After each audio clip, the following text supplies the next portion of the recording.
Hello बच्चों, कैसे हो आप लोग। तो हम लोगों ने लास्ट लेक्चर में देखा था पोलिन ग्रेन के फॉर्मेशन के बारे में। हम लोगों ने जस्ट उसको स्टार्ट किया था और उसका हमने नेम देखा था माइक्रोस्पोरोजेनेसिस।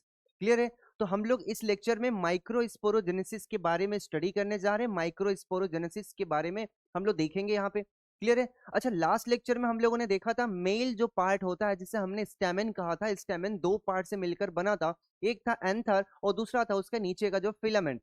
क्लियर है। अब एंथर में हमने देखा था कि बाइलोब्ड स्ट्रक्चर होता है, उसमें टेट्रागोनल स्ट्रक्चर देखने को मिलता है। फोर ऐसे ट्रांसवर्स स्ट्रक्चर हमको देखने को मिलते हैं। हमने उसका नाम दिया था, जो कॉर्नर्स थे वहां पे देखा था माइक्रोस्पोरेंजिया। क्या देखा था? माइक्रोस्पोरेंजिया। अब उस स्ट्रक्चर के बारे में हमको थोड़ा सा देखना है। और फिर उस स्ट्रक्चर के अंदर कुछ टिश्यूज होते हैं जो कि कई सेल से मिलकर के बने होते हैं। और वो सेल क्या होते हैं? वो सेम सेम डिजाइन के, यानी एक ही शेप साइज डिजाइन के जो सेल्स होते हैं उन्हें क्या कहते हैं? Homogeneous tissue. यानी एक ही टाइप के सेल से जब कई टिश्यू का फॉर्मेशन होता है उसे हम लोग कहते हैं होमोजीनस टिश्यू। तो वहां पे हम लोग एक होमोजीनस टिश्यू के बारे में देखेंगे जिसका नाम है स्पोरोजेनस टिश्यू। क्लियर है। तो हम लोग स्पोरोजेनस टिश्यू में देखेंगे और फिर उससे कैसे पोलन ग्रेन का फॉर्मेशन होता है वहां पे हम लोग इस स्ट्रक्चर को देखेंगे। क्लियर है। तो चलिए एक बार फिर से लास्ट जो हम लोगों ने स्टडी किया था उसके बारे में एक बार फिर से देख लेते हैं। तो देखिए, सबसे पहले हम लोगों ने क्या देखा था लास्ट में? Structure of microsporangium. यहां तक याद होगा, हम लोगों ने यहां तक स्टडी किया हुआ था। क्लियर है। हमने यहां तक स्टडी किया हुआ था। हमने देखा था कि जो ये एंथर है, एंथर के अंदर ही पोलिन ग्रेन का फॉर्मेशन होता है। यहीं पर मेल गैमेट का फॉर्मेशन होता है। हमको मेल गैमेट का फॉर्मेशन ही तो देखना है, उसके बाद फीमेल गैमेट का फॉर्मेशन देखना है। तो हमने देखा था जो ये हमारा एंथर है, एंथर जो हमारा ये एंथर है, एंथर के अंदर ही पोलिन ग्रेन का फॉर्मेशन होता है। और वहां पर हमने देखा था जब हम लोग एंथर को ऐसे कट करते हैं, ट्रांसवर्सली जब कट करते हैं, तो ये स्ट्रक्चर हमको देखने को मिलता है। यहाँ पे दो लोब दिखाई देते हैं, बाइलोब्ड स्ट्रक्चर होता है। और यहाँ पे क्या होता है? हर एक लोब में दो थीकस यानी दो यहाँ पर और स्ट्रक्चर दिखाई देते हैं, यानी टोटल टेट्रागोनल यानी फोर ऐसे ट्रांसवर्स सेक्शन दिखाई देते हैं। फोर यहाँ पर ऐसे हमको कॉर्नर्स दिखाई देते हैं। इसे हमने बोला यानी हर एक लोब में दो थीकस दिखाई देते हैं। इसे हमने बोला डाइथीकस। क्लियर है। तो बाइलोब्ड डाइथीकस ये स्ट्रक्चर होता है। तो हमने यहाँ पर देखा था ये स्ट्रक्चर हमको दिखाई देता है। अब यही इसके अंदर ही हमको पोलिन ग्रेन का फॉर्मेशन देखना है, हमको मेल गैमेट का फॉर्मेशन देखना है। क्लियर है, ठीक है। तो हमने लास्ट लेक्चर में देखा था कि जो ये एंथर था, एंथर को जब हमने ऐसे कट किया तो हमको यहाँ पर फोर कॉर्नर्स देखने को मिले। और इस कॉर्नर्स को हमने, जो यहाँ पे ये हॉलो स्ट्रक्चर है कॉर्नर्स के किनारे, हमने हर एक कॉर्नर्स पे देखा कि एक स्ट्रक्चर देखने को मिलता है। और यहाँ पे हमने एक कॉर्नर्स पे जो ये हॉलो स्ट्रक्चर है उसे हमने कहा, क्या कहा उसे हमने? माइक्रोस्पोरेंजिया। एक सिंगल स्ट्रक्चर को हम लोग बोलते हैं माइक्रोस्पोरेंजियम। और ये चारों माइक्रोस्पोरेंजियम मिलाकर के हम लोग इसको जनरली माइक्रोस्पोरेंजिया कहते हैं। तो हमने क्या देखा? एक माइक्रोस्पोरेंजिया। क्लियर है। अच्छा, यहाँ पर देखते हैं माइक्रोस्पोरेंजिया के बारे में। जब देखते हैं तो यहाँ पर देखिए, यहाँ पे कुछ लाइन लिखी हुई है। अगेन देखते हैं, यहाँ पे दिया जब the microsporangia develop further and become a pollen sac. यानी जो ये माइक्रोस्पोरेंजिया है, जब ये कुछ टाइम बाद डेवलप होता है तो क्या बनता है? यहाँ पे पोलन सैक। यानी यहाँ पर जो अंदर कॉर्नर्स है, यहाँ पर जो स्ट्रक्चर कुछ टाइम बाद बनता है माइक्रोस्पोरेंजिया से, इसमें जब चेंजमेंट आता है तो यहाँ पे क्या बनता है? Pollen sac. क्या बनता है? पोलन सैक का फॉर्मेशन होता है। क्लियर है। तो यहाँ पर देखेंगे एक एंथर के अंदर हमको फोर पोलन सैक देखने को मिलता है। क्या मिलता है? फोर पोलन सैक का फॉर्मेशन देखने को मिलता है। अब जो ये कॉर्नर है, जो स्ट्रक्चर है पोलन सैक का, इस पोलन सैक के अंदर ही क्या होता है? एक टिश्यू होता है जिसे हम लोग कहते हैं स्पोरोजिनस टिश्यू। क्या कहते हैं? Sporogenous tissue. और ये स्पोरोजिनस टिश्यू सेल से मिलकर बना होता है। कोई भी टिश्यू एक सेल से मिलकर बना होता है। और जब सेम टाइप के सेल से टिश्यू का फॉर्मेशन होता है, जब कई सारी सेल्स सेम टाइप की सेल्स एक टिश्यू का फॉर्मेशन कहती हैं, तो ऐसे टिश्यू को हम लोग कहते हैं होमोजीनस टिश्यू। तो यहाँ पर जो पोलन सैक है इसके अंदर बनेगा, क्या बनेगा? स्पोरोजिनस टिश्यू यहाँ पे फॉर्मेशन होगा। आइए इसकी कुछ लाइंस को हम लोग रीड करते हैं, फिर इसके बाद समझते हैं चीजों को आगे। देखिए यहाँ पे क्या दिया गया है।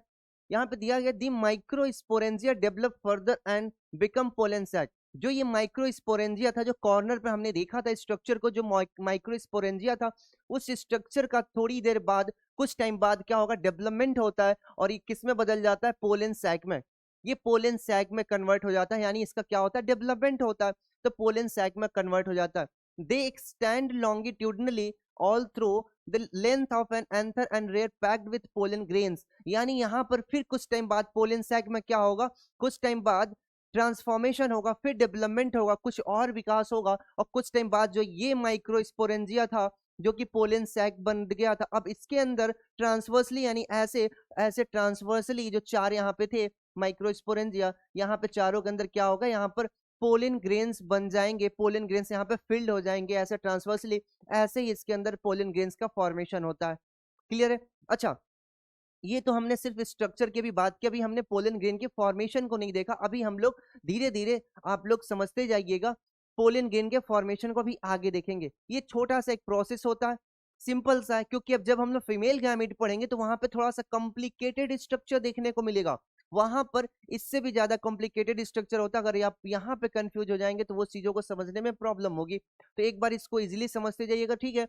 तो हमने देखा माइक्रोस्पोरेंजिया का, यहाँ पर माइक्रोस्पोरेंजिया में हमने देखा पोलन से एक बना, उसके बाद यहीं पर पोलन ग्रेन का फॉर्मेशन होगा, और पोलन ग्रेन से ही मेल गैमेट बनता है। बेसिकली हमको पोलन ग्रेन के ही फॉर्मेशन को देखना है।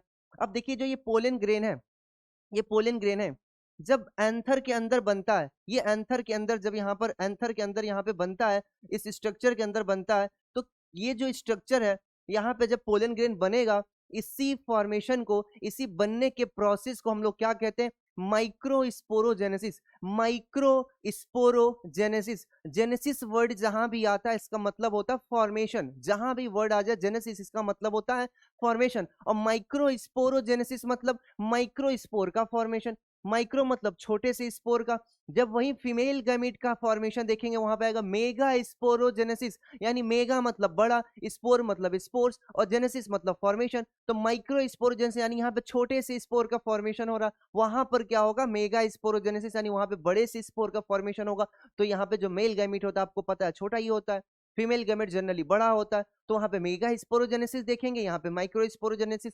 आप ऐसे ही अगर रिलेट करके पढ़ेंगे तो एक टॉपिक के साथ दूसरे टॉपिक को कनेक्ट कर पाएंगे, और एक टॉपिक के साथ दूसरा टॉपिक भी याद होता चला जाएगा। बोर्ड के टाइम में, एग्जाम के टाइम पे ये चीजें काफी कारगर होती है रिवीजन के लिए। जब भी कोई आप एक टॉपिक को पढ़िए, इससे दूसरे टॉपिक को रिलेट करते जाइए, आपको दो दो टॉपिक एक साथ याद होते जाएंगे, रिवीजन भी होता जाएगा। क्लियर है? अब थोड़ा सा स्ट्रक्चर ऑफ माइक्रोस्पोरेंजियम देख लीजिए। कौन सा स्पोरेंजियम, माइक्रोस्पोरेंजियम कौन सा, यानी जो हमने अभी अभी हमने जो ये एंथर देखा था, एंथर के जो कॉर्नर्स थे, अब इनको हम लोग थोड़ा सा जूम करते हैं और एक कॉर्नर्स को लेते हैं और देखते हैं कि इसके पास क्या स्ट्रक्चर है, और कैसे यहाँ पर एक टिश्यू होता है जो कि माइक्रोस्पोर का, यानी कि पोलन ग्रेन्स का फॉर्मेशन करता है, और उसी से फिर बाद में चल के आगे बनता है मेल गैमिट। तो कैसे यहाँ पे फॉर्मेशन होता है, इसके पहले हम एक बार इसके स्ट्रक्चर को देखते हैं, थोड़ा सा इसको जूम आउट करते हैं, जूम करते हैं।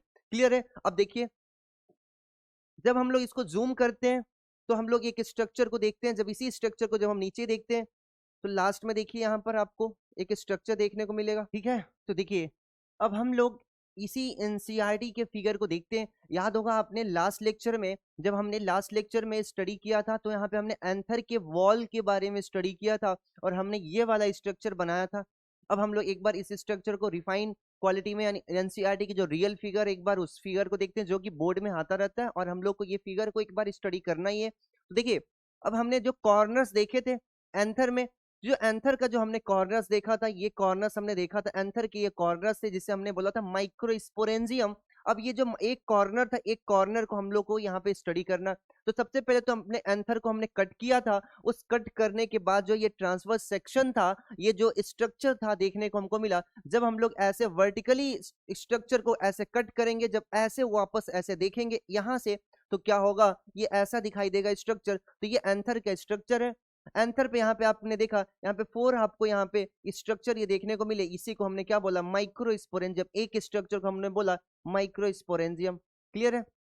अब यहाँ पे 4 आपको माइक्रोस्पोरेंजियम देखने को मिले, ये एंथर का स्ट्रक्चर है। अच्छा देखिए, एक बात और, जब ये एंथर हम देखते हैं तो यहाँ पे एंथर की 4, यहाँ पे 4, 1 2 3 4 वॉल देखने को मिलती है। जैसे हमने लास्ट लेक्चर में बताया था, हम जब घर बनाते हैं, दीवार बनाते हैं, दीवार की कई लेयर्स होती है। पहले हम लोग ईंट लगाते हैं, फिर वहां पे हम लोग सीमेंट लगाते हैं, फिर प्लास्टर करते हैं, फिर उसका पेंट करते हैं, कई ऐसी लेयर्स चलती चली जाती ताकि उसको मजबूती मिलता है। वैसे ही जो एंथर है उसके अंदर पोलन ग्रेन है वो डिस्ट्रक्ट ना हो, खराब ना हो, उनको मजबूती मिले, उनको क्या होता है कई लेयर्स यहाँ पे, कई दीवारें यहाँ पे होती, कई लेयर्स होती है। और एग्जाम में कई बार पूछा गया, एक बार नीट में देखेंगे तो नीट में भी ये क्वेश्चन आया, वहां पे इसकी जो 4 वॉल्स हैं, चारों लेयर्स हैं, दीवारें हैं, उनके बारे में ऑर्डर में, क्रोनोलॉजी में क्वेश्चन आया हुआ था कि 4 यहाँ पे ऑप्शन दिए थे कि कौन सा वॉल पहले कैसे होता, फर्स्ट सेकेंड थर्ड फोर्थ को ऑर्डर में करना था। क्लियर है? तो ये जब चारों आपको नाम याद रहेगा तो शायद आप ऑर्डर से आसानी से कर लेंगे। तो एक बार फिर से देखिए, जो हमने एंथर को कट किया ऐसा हमको स्ट्रक्चर देखने को मिला। अब यहाँ पर 4 वॉल देखने को मिलती है, यानी एंथर 1 2 3 4 बाहर से अंदर की तरफ आएंगे तो ऐसे स्ट्रक्चर देखने को मिलता है, ऐसे वॉल यानी चारों तरफ से कवर्ड रहता है।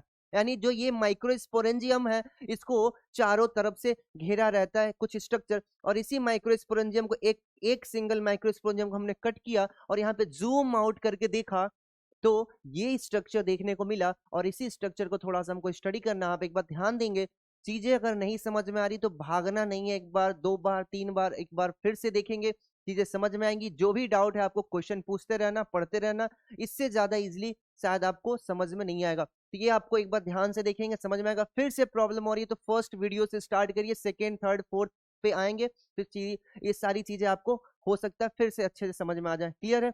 अच्छा, तो हमने ये स्ट्रक्चर को देखा, अब इसको हमने एक एक माइक्रोस्पोरेंजियम को कट किया और यहाँ पे जूम आउट किया तो हमको ये देखने को मिलता है। अच्छा देखिए, अब यहाँ पर देखने को मिलता है तो ये हमको 4 यहाँ पे लेयर्स दिखाई देती हैं। पहली जो लेयर्स थी उसको हमने क्या बोला, एपिडर्मिस। सबसे बाहर की जो लेयर है उसको हम लोग क्या कहते हैं, सबसे बाहर की लेयर को epidermis, first wall of layer. Second जो है, सेकेंड लेयर जो ये वाली लेयर है, ये जो लेयर है यहाँ पे, इसको क्या बोला हमने, एंडोथीसियम, सेकेंड लेयर है। फिर हमने देखा थर्ड लेयर देखा हमने तो हमने इसे क्या बोला, मिडिल लेयर। यहाँ पे देखेंगे ये सेकेंड लेयर है। ठीक है, तो चलिए देखिए, फर्स्ट सबसे बाहर जो लेयर है जो इसको कवर किया हुआ इसको हमने बोला एपिडर्मिस। सेकेंड जो लेयर है, सेकेंड नंबर पे जो मिल रही है इसको हमने बोला एंडोथीसियम। और फिर थर्ड लेवल पे जो लेयर मिल रही है यहाँ पे हमने बोला इसे मिडिल लेयर। और सबसे लास्ट में जो ये लेयर मिल रही है इसे हमने क्या बोला, टैपेटम। जो अंदर की जो सेल है इसे हमने क्या बोला, फोर्थ नंबर पे ये टैपेटम है। क्लियर है? अब इस तीनों का फंक्शन भी जान लीजिए जो कि इंपॉर्टेंट है। तो ये 3 लेयर आपको देखने को मिले जो कि बार बार एग्जाम में आए, इसको इंपॉर्टेंट है, आपको याद रखना ही रखना है। तो एक बार फिर से, epidermis, endothecium, middle layer and tapetum. Clear है? चारों नेम आपको याद होना चाहिए, epidermis, endothecium, middle layer, tapetum. याद हो गया? अच्छा, जो अंदर की जो टैपेटम लेयर है, जो यहाँ पे देख सकते हैं टैपेटम में ये जो सेल है, यहाँ पर सेल है, जो लेयर है, इसमें जो सेल्स होती हैं इनकी खास बात ये होती है कि जब इसके अंदर, यानी यहीं पर तो हमने देखा माइक्रोस्पोर, यही तो ये वाला पार्ट था, इसको हमने जूम आउट किया, यानी ये वाला जो पार्ट था खोखला, अब ये वाला पार्ट देखने को मिल रहा है जो ये वाला था। अब यहीं पर क्या होगा, पोलन ग्रेन्स का फॉर्मेशन होगा, यानी मेल गैमेट बन रहा है। पोलन ग्रेन्स जब बन रहे हैं तो उनको न्यूट्रिशन चाहिए ना। जैसे ह्यूमंस में देखिएगा, जब रिप्रोडक्शन हम लोग अगली क्लास में पढ़ेंगे, यानी अगले चैप्टर में जब जाएंगे, तो जब मेल गैमेट यानी स्पर्म का फॉर्मेशन होता है, फीमेल गैमेट ओवम का फॉर्मेशन होता है, तो वहां पर भी कुछ सेल्स होती है जो कि स्पर्म के प्रोडक्शन के लिए हेल्प करती हैं, स्पर्म के न्यूरिशमेंट के लिए हेल्प करती हैं, तो वहां पे कुछ सेल होती है। वैसे यहाँ पर भी जब इसका मेल गैमेट बन रहा है, पोलन ग्रेन बन रहा है, तो जो पोलन ग्रेन बन रहा है तो उसका जो न्यूरिशमेंट है ये टैपेटम करती है।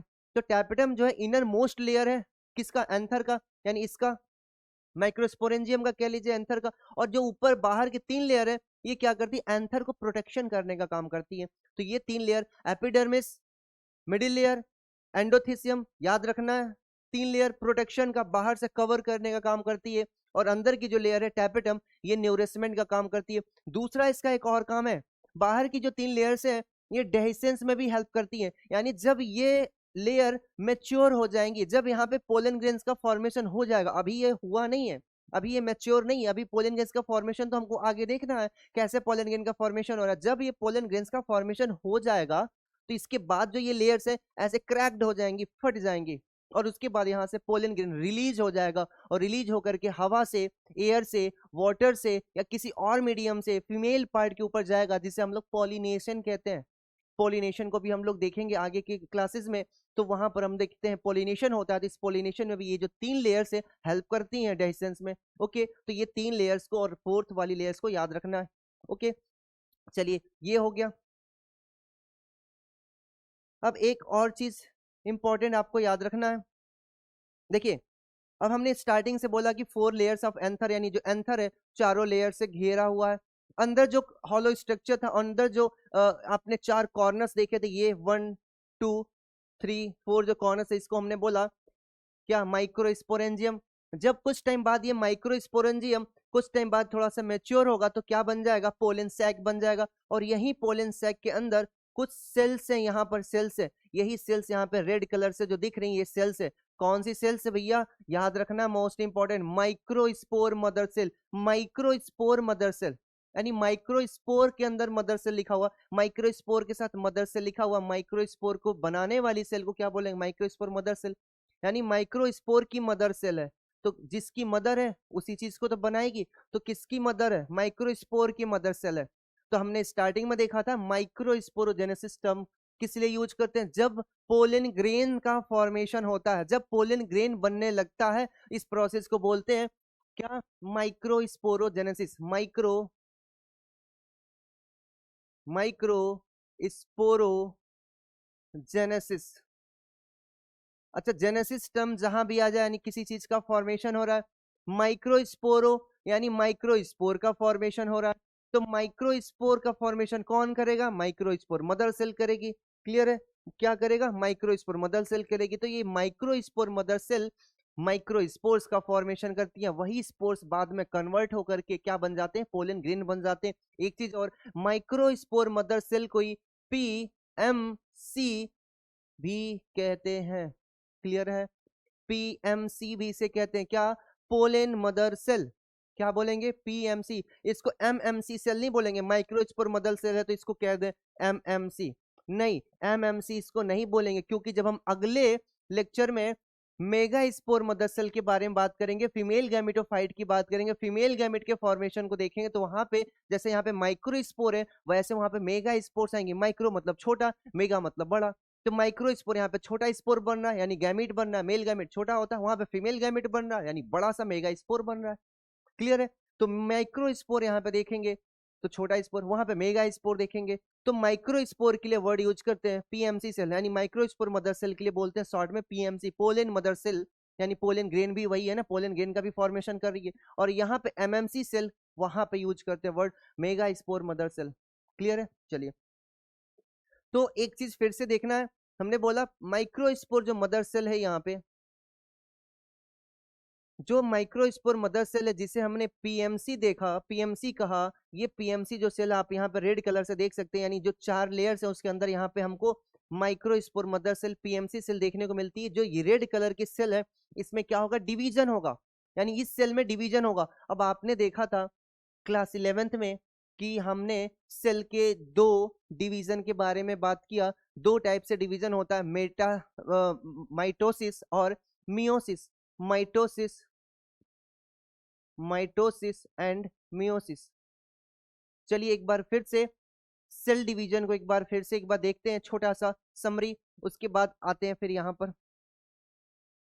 तो देखिए, हमने लास्ट लेक्चर में जब बात किया था, तो एक बार फिर से 11th की कुछ चीजों को देख लेते हैं। इसीलिए मैं कहता रहता हूँ, अब वैसे भी अगर आपको नीट देना है तो 11th की चीजें तो आपको याद होनी चाहिए, या कोई भी नर्सिंग एग्जाम देना है तो 11th की चीजें याद होनी चाहिए, क्योंकि 12th में कुछ चीजें 11th की को रिलेट करती हैं, कुछ चीजें यूज होनी होती है, तो वहां पर आपको याद होना चाहिए। और 11th की चीजें भी 12th वहां पे आती हैं एग्जाम में, तो आपको 11th वाला जितना भी आप पढ़ चुके हैं उसको रिवीजन करते जाइए, छोड़ना नहीं है। 2 फायदे हैं, एक तो एग्जाम में पूरा आना, दूसरा आपको 12th में कुछ चीजें आपको हेल्प करती हैं। जब तक 11th की चीजें याद नहीं रहेंगी, 12th की चीजें आप समझ नहीं पाएंगे। चलिए एक बार फिर से 11th की कुछ चीजों पे आते हैं वापस। हमने देखा सेल डिवीजन, पहला देखा माइटोसिस, माइटोसिस, दूसरा देखा मियोसिस। अच्छा, माइटोसिस और मियोसिस में क्या डिफरेंस है भैया, तो 11th में आप लोगों ने डिटेल में पढ़ा, यहाँ पे छोटा सा एक डिफरेंस बताएंगे जो इंपॉर्टेंट है। देखिए, माइटोसिस, जब एक सेल में माइटोसिस होता है, इक्वल डिवीजन इसे कहते हैं, माइटोसिस को इक्वल डिवीजन भी कहते हैं। जब माइटोसिस होता है तो यहाँ पर क्या बनता है, यहाँ पर 2 सेल बन जाती हैं, एक सेल से क्या बनेगी, 2 सेल का फॉर्मेशन होगा। जबकि वही मियोसिस होगा तो यहाँ पर एक सेल से 4 सेल का फॉर्मेशन होगा, 4 सेल का फॉर्मेशन होगा, 4 सेल बनेगी। क्लियर है। अच्छा, माइटोसिस जिसको हम लोग ने इक्वल डिवीजन बोला था, यानी जैसी सेल होंगी वैसी नई सेल बनेगी। अगर 2n सेल होगी यानी इसके अंदर जो क्रोमोसोम्स है जितने होंगे, माइटोसिस के बाद भी इनके अंदर क्रोमोसोम 2n ही होंगे, यानी इक्वल डिवीजन, यानी यहाँ पे इक्वली सेल बनी है, वैसी as it is mother cell की तरह बनी है। और यहाँ पे मियोसिस में क्या हुआ, 4 सेल का फॉर्मेशन हुआ। इसको इक्वल डिवीजन ही बोलते हैं, इसको हाफ डिवीजन बोलते हैं या अनइक्वल डिवीजन भी कहते हैं। तो यहाँ पर 4 सेल बनी है, तो क्या होगा, इनका अगर 2n वाली सेल थी तो इनका डिवीजन के बाद क्या होगा, n वाली सेल बनेगी, यानी इनके अंदर क्रोमोसोम का नंबर हाफ हो जाएगा, आधा हो जाएगा। अगर ये 20 क्रोमोसोम वाली सेल में माइटोसिस हुआ तो जो नई सेल बनी उसमें भी 20 क्रोमोसोम होंगे। जबकि 20 क्रोमोसोम वाले सेल में अगर मियोसिस होता है तो जो नई सेल बनेगी उसमें 20 क्रोमोसोम नहीं होंगे, कितने होंगे, 10 होंगे। यानी 2n सेल है तो n सेल बनेगी, यहाँ पे 2n सेल है तो 2n बनेगी। क्लियर हुआ। तो ये है माइटोसिस, 2n से 2n बनेगा। मियोसिस 2n से n वाली सेल बनेगी। क्लियर है। तो ये है माइटोसिस, ये है मियोसिस। ये चीज क्यों बता रहे हैं, अभी आगे एनसीईआरटी की जब हम लाइन पढ़ेंगे तो वहां पे देखेंगे इस क्वेश्चन का आंसर भी आपको मिलेगा। एक चीज और इंपॉर्टेंट, जब भी हम लोग एग्जाम देते हैं बोर्ड का या नीट का एग्जाम देखते हैं तो सब लोग हर सारे टीचर्स टॉपर्स कहते हैं कि एनसीईआरटी फॉलो करिए, एनसीईआरटी फॉलो करिए। लेकिन आप देखते हैं कि एनसीईआरटी पढ़ने से भी सारे क्वेश्चन नहीं आते, जबकि मोस्ट ऑफ द क्वेश्चन आपके एनसीईआरटी पढ़ने से डिक्टो एनसीईआरटी, एक एक लाइन अगर आप समझ के पढ़े हैं, बिल्कुल अच्छे से याद करके पढ़े हैं, एक एक आंसर को याद किए हुए, तो आपका मोस्ट ऑफ द क्वेश्चन हो जाता है। पर दो चार क्वेश्चन जो नहीं होता है या जो लगता है कि बाहर से आया हुआ, वो सारे क्वेश्चन भी एनसीईआरटी से ही होते हैं। कहाँ से होते हैं, देखिए एनसीईआरटी जब कोई भी पैराग्राफ बताती है तो एक क्वेश्चन आपसे पूछती है, उस क्वेश्चन को आपको या तो टीचर से डिस्कस करना चाहिए या तो आपका उसका आंसर खोजना चाहिए। तो यहाँ पर जब आप पैराग्राफ को पढ़ेंगे, स्टडी करेंगे, तो देखेंगे वहां पर एक क्वेश्चन दिया हुआ है, इससे रिलेटेड भी आपसे क्वेश्चन अभी पूछा जाएगा। इसीलिए आपको मैंने यहाँ पे माइटोसिस और मियोसिस बताया। ओके, चलिए ठीक है। तो हम लोग वापस इस स्ट्रक्चर पे आ गए, हम लोगों ने इसके बारे में स्टडी किया और हमने यहाँ पे माइक्रोस्पोर मदर सेल देखा। और माइक्रोस्पोर मदर सेल के बारे में मैंने बताया कि इसमें क्या होगा, इसमें यहाँ पर क्या होगा, मियोसिस होगा। अभी हमने क्या देखा, माइटोसिस भी देखा, मियोसिस भी देखा। तो देखिए एक चीज याद रखना, बॉडी में जब भी सेल डिवीजन होता है, चाहे प्लांट की बॉडी हो या एनिमल्स की बॉडी हो, जब भी प्लांट्स की बॉडी में सेल डिवीजन होता है उससे उसकी बॉडी में ग्रोथ होता है या रिजनरेशन होता है, नई सेल का फॉर्मेशन होता है। तो जनरली पूरे बॉडी में स्ट्रक्चर के लिए या ग्रोथ के लिए, रिपेयर के लिए, सेल के रिपेयर के लिए सेल डिवीजन जब भी होता है तो माइटोसिस होता है।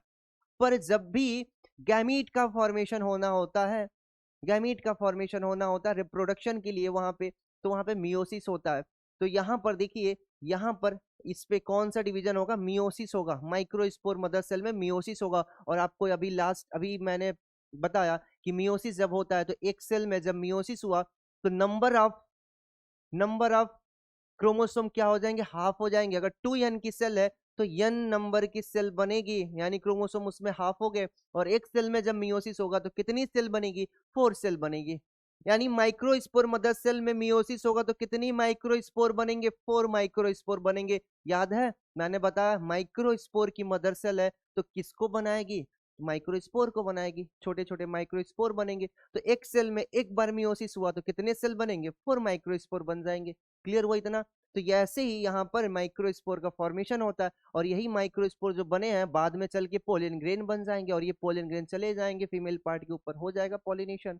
क्लियर है। तो आगे का प्रोसेस हम देखेंगे। तो ये जो चीजें आपने देखा, यहाँ पर स्ट्रक्चर हमने देखा, इसकी 4 लेयर देखी, epidermis, epidermis, endothecium, middle layer and tapetum. यहाँ पर देखा माइक्रोस्पोर मदर सेल हमको देखने को मिली, यहाँ पर मियोसिस हुआ तो 4 माइक्रोस्पोर्स बने, इसमें फिर डिवीजन हुआ यानी फिर से इसका डेवलपमेंट हुआ, फिर यहाँ पे पोलन ग्रेन बने, फिर यहाँ पे आगे कहानी हम लोग आगे भी देखते हैं। तो यहाँ पर ये स्ट्रक्चर देखने को मिला। अब पता चल गया यहाँ पर कैसे माइक्रोस्पोरेंजियम के अंदर कैसे ये चारों जो अगर इसको मिला दे यानी चार ये पूरे एंथर के अंदर कैसे पोलन ग्रेन का फॉर्मेशन होता है।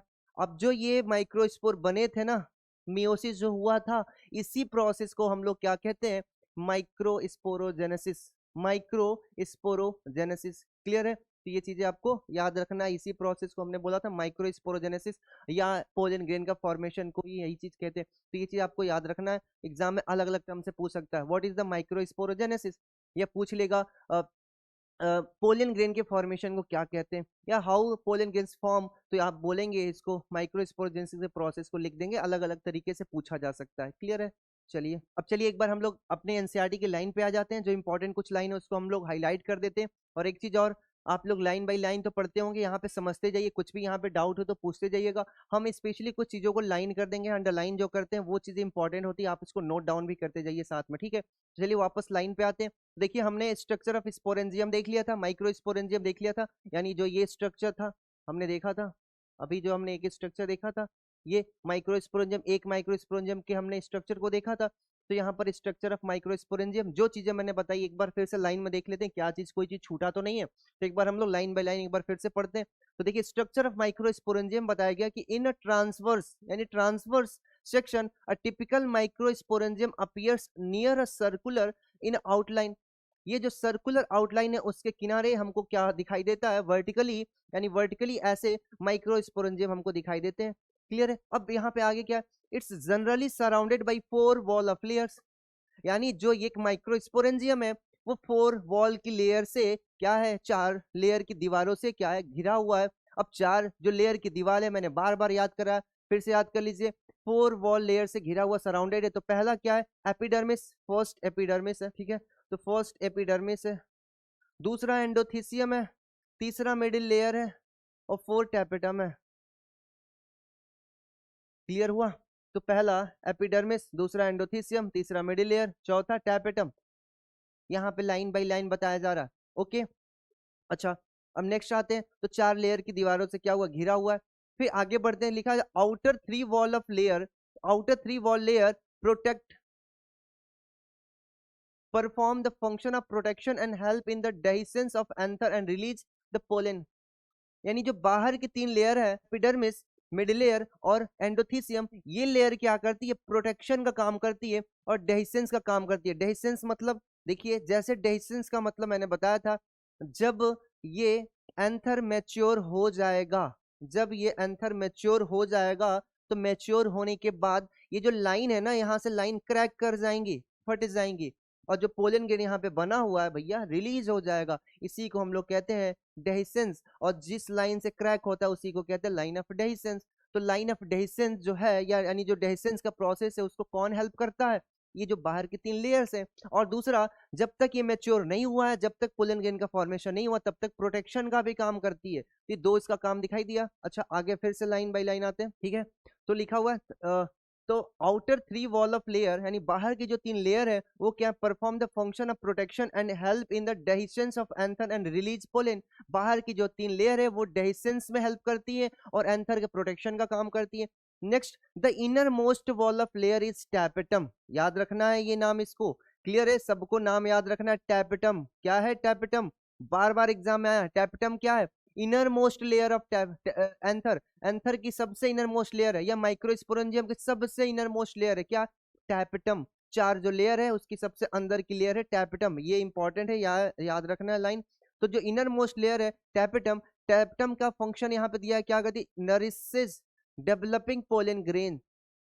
जो पोलन ग्रेन माइक्रोस्पोरेंजियम के अंदर बनेंगे, पोलन सेक के अंदर बनेंगे, उन पोलन ग्रेन के नरिशमेंट का काम करती है क्या, यहाँ पे टैपेटम। और बाहर की जो 3 लेयर है वो क्या करती है, डेhiscence में हेल्प करती है और प्रोटेक्शन में हेल्प करती है। तो दोनों का आपको फंक्शन पता चला। अच्छा नेक्स्ट वापस आते हैं। देखिए देखिए, cells of the tapetum possess dense cytoplasm and genetically generally have more than one nucleus। अब इंपॉर्टेंट लाइन आ गई, समझना है आपको, ये चीजें याद करके जाना और याद भी रखना है और समझना भी है।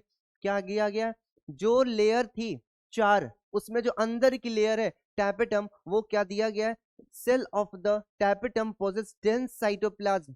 यानी जो ये लेयर है अंदर की, जिसको हमने टैपेटम बोला था, टैपेटम के अंदर साइटोप्लाज्म भरा हुआ है। देखिए कोई एक सेल होती है, सेल के अंदर न्यूक्लियस होता है, और न्यूक्लियस के बाहर क्या होता है, फ्लूइड होता है, यानी सेल के अंदर फ्लूइड भरा होता है, जिसे हम लोग साइटोप्लाज्म कहते हैं। किसी किसी सेल में कुछ ज्यादा ही साइटोप्लाज्म होता है, उसे हम लोग डेंस साइटोप्लाज्म कहते हैं, ज्यादा पैक्ड होता है। अच्छा, जनरली हर एक सेल में एक न्यूक्लियस पाया जाता है, एक्सेप्शन की बात नहीं करें, जनरली बोल रहा हूं मैं, इंपॉर्टेंट है, याद रखिएगा, इस चीज को समझना है और याद भी रखना है। एक सेल में, किसी भी सेल की बात करें, प्लांट हो एनिमल हो, जनरली एक सेल में एक न्यूक्लियस पाया जाता है। एक्सेप्शन भी है, जैसे ह्यूमन की बॉडी है, उसके अंदर ब्लड है, ब्लड के अंदर सेल्स आपको देखने को मिलेगी आरबीसी, डब्ल्यूबीसी, प्लेटलेट्स। तो वहां पे जो आरबीसी है उसके अंदर सेल नहीं होता। क्लियर है? तो ऐसे ही अब जो चीजें हम बीच बीच में बताते जाते हैं ना, वो चीज भी आपको नोट डाउन करना है। ऐसे ही कुछ इंपॉर्टेंट चीजें बताते जाते हैं, यही सब चीजें आपको नोट डाउन करना, जो कि एग्जाम में जो लाइन से यहाँ पे चीजें बच जाती हैं, जो चीजें यहाँ पे नहीं दिया गया वो चीजें मैं आपको बता देता हूँ। तो यही चीजें आपको नोट करना, ताकि आपको कल को ये ना लगे कि ये सर ने ये नहीं बताया, यहाँ पे लाइन नहीं दिया हुआ। तो इसकी एक्स्ट्रा चीजें मैं यहाँ पे बीच में बताते जा रहा हूँ, आपको नोट डाउन करना है, जिससे आपकी सारी चीजें कंप्लीट हो जाएंगी। ओके, तो हमने क्या बताया, वहां पर हमारे ह्यूमन बॉडी में एक सेल होती है आरबीसी, उसमें न्यूक्लियस नहीं होता। तो वैसे जनरली हर एक सेल में एक न्यूक्लियस पाया जाता है, एक सेल में एक न्यूक्लियस पाया जाता है, ये न्यूक्लियस हो गया। अब देखिए, हर एक सेल में एक न्यूक्लियस पाया जाता है।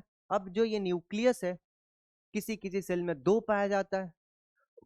ऐसी ही एक सेल है यहाँ पे, जब हमने बोला टैपेटम, तो टैपेटम के बारे में एक स्पेशल इंफॉर्मेशन है, और ये एग्जाम में कई बार पूछा गया है कि टैपेटम में दिया गया है कि cell of tapetum possess dense cytoplasm. Cytoplasm में क्या, सेल के अंदर जो फ्लूइड होता है उसे हमने साइटोप्लाज्म बोला, और यहाँ पर एक न्यूक्लियस होता है। जनरली मैंने बोला हर एक सेल में एक न्यूक्लियस होता है, किसी किसी सेल में नहीं भी हो सकता, एक्सेप्शन मैंने बताया आरबीसी का। पर कुछ सेल में एक से ज्यादा न्यूक्लियस भी हो सकता है, किसी में होगा ही नहीं, और किसी में एक से ज्यादा हो गया, दो हो जाएंगे।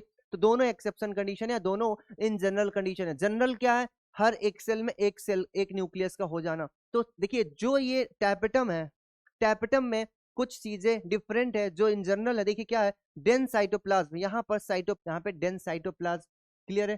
तो ये डेंस साइटोप्लाज्म देखने को मिला। दूसरा इंपॉर्टेंट इंफॉर्मेशन क्या है, यहाँ पे मोर देन वन न्यूक्लियस।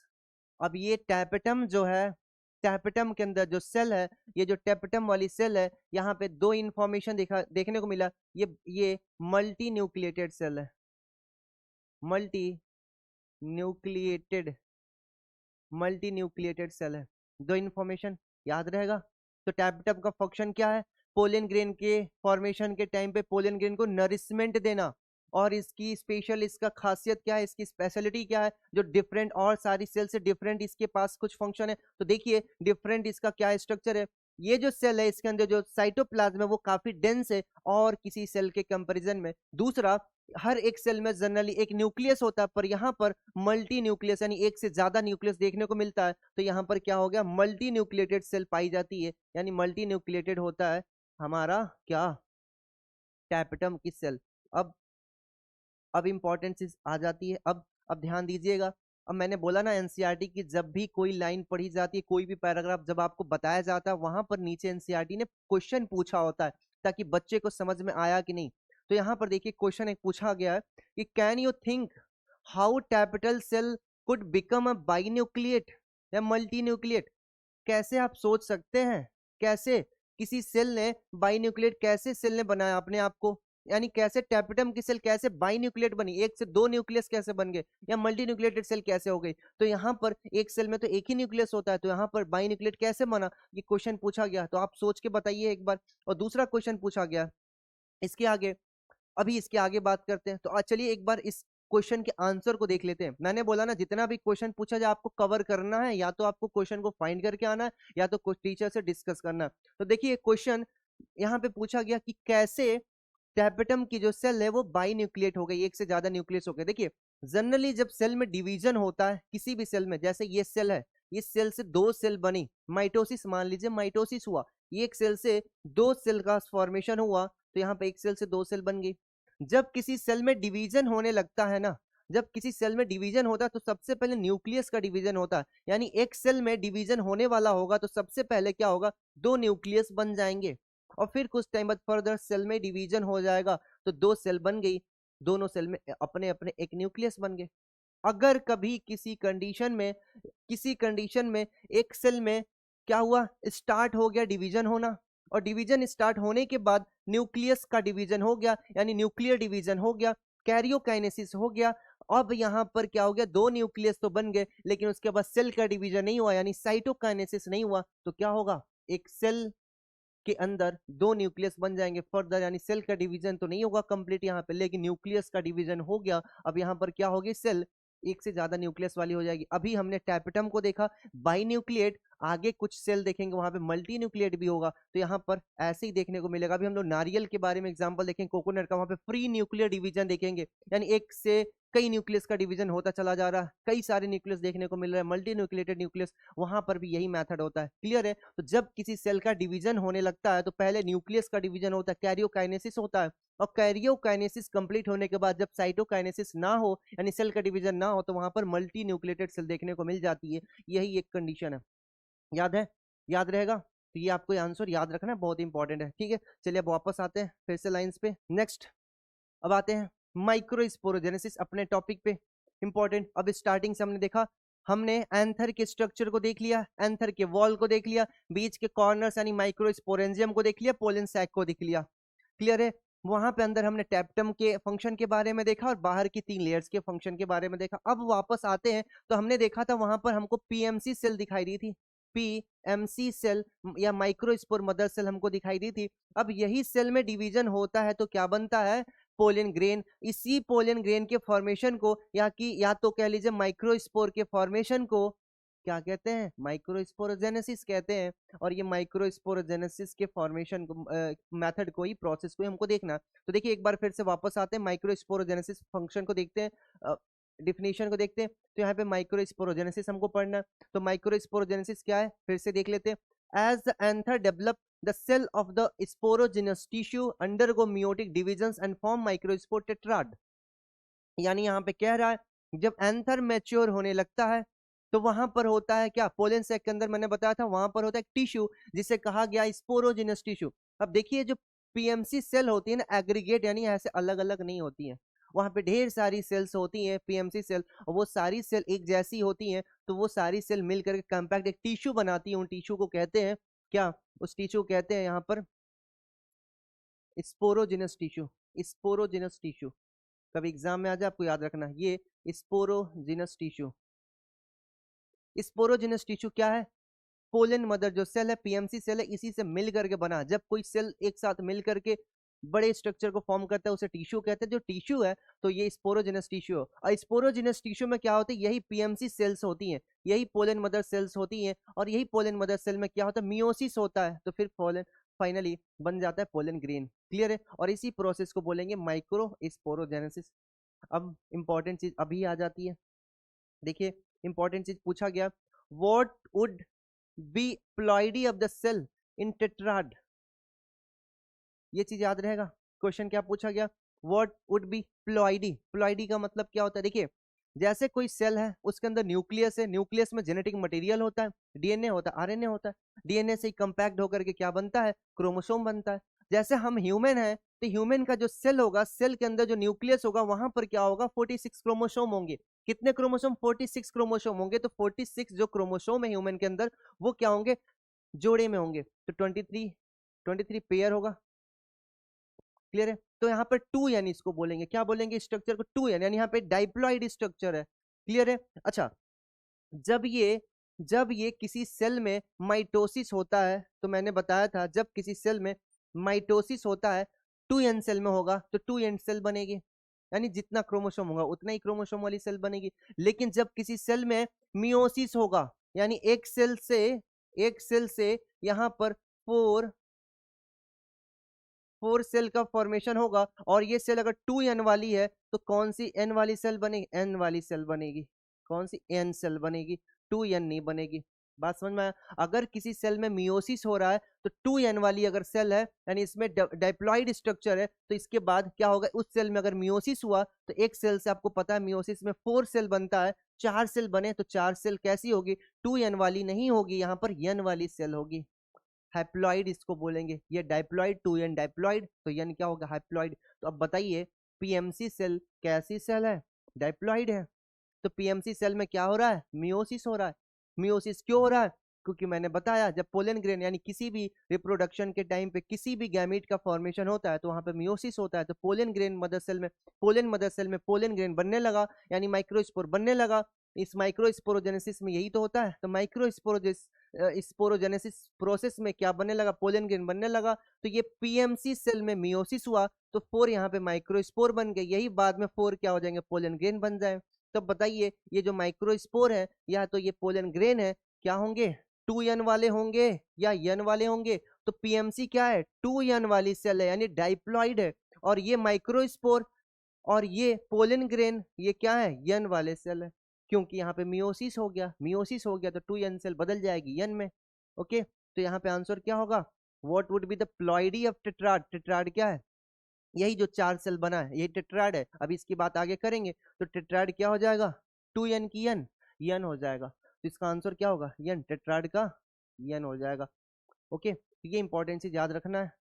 अभी टैपेटम का जो न्यूक्लियस आपने देखा, ये क्वेश्चन पूछा गया एनसीईआरटी में, इसका भी आंसर याद रखना और इसका भी आंसर याद रखना, ठीक है? तो एक बार इसको फ्लो चार्ट से समझ लीजिए। अभी जो मैंने बताया, तो माइक्रोस्पोरोजेनेसिस प्रोसेस में क्या होती? पीएमसी सेल होती है, पीएमसी सेल होती है। माइक्रोस्पोरोजेनेसिस में पीएमसी सेल में क्या होता है? मियोसिस डिवीजन होता है।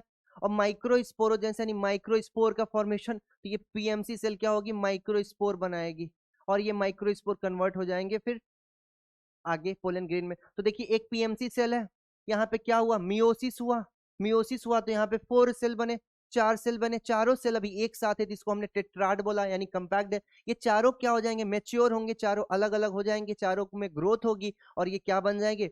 पोलन ग्रेन का फॉर्मेशन करेंगे। पोलन ग्रेन में क्या हो जाए? कन्वर्ट हो जाएंगे। अब देखिए एक पीएमसी सेल में मियोसिस हुआ, एक सेल से 4 सेल का फॉर्मेशन हुआ, इसको क्या बोलेंगे? माइक्रोस्पोर। मदर सेल में डिवीजन हुआ तो क्या बोलेंगे? इसको माइक्रोस्पोर बोलेंगे। और ये माइक्रोस्पोर जब कन्वर्ट हुए तो क्या बना दिए?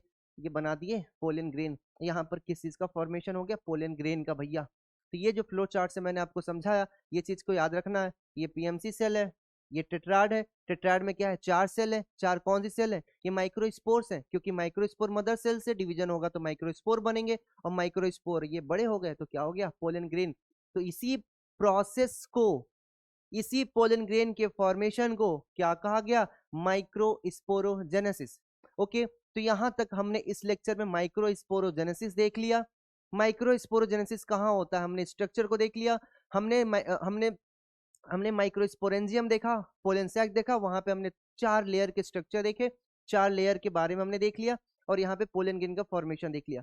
अब नेक्स्ट लेक्चर में हम लोग थोड़ा सा यहाँ पे ज्यादा डिटेल में नहीं जाते, अभी इस क्लास को शॉर्ट रखते हैं। नहीं तो इसी लेक्चर में मैंने सोचा था पोलन ग्रेन को भी देखने को, लेकिन अब देखिए पोलन ग्रेन बन गया, इसके प्रोसेस को हमने देख लिया, इस प्रोसेस को हमने माइक्रोस्पोरोजेनेसिस कहा, उसको भी देख लिया।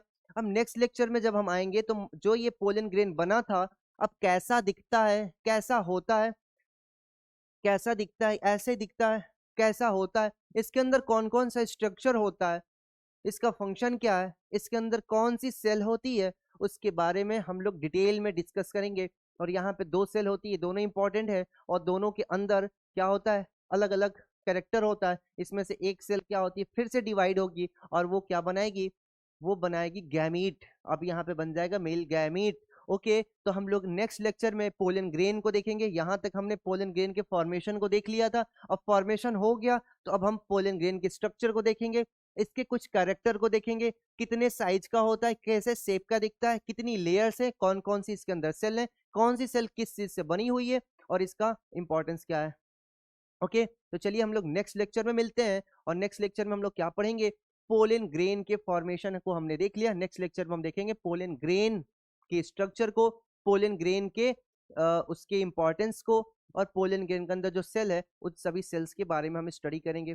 तो इस लेक्चर में आज के लिए बस इतना ही। आपको कोई भी डाउट हो, कोई भी क्वेश्चन हो तो आप कमेंट में पूछ सकते हैं। मिलते हैं नेक्स्ट लेक्चर में, तब तक के लिए सबको थैंक यू वेरी मच।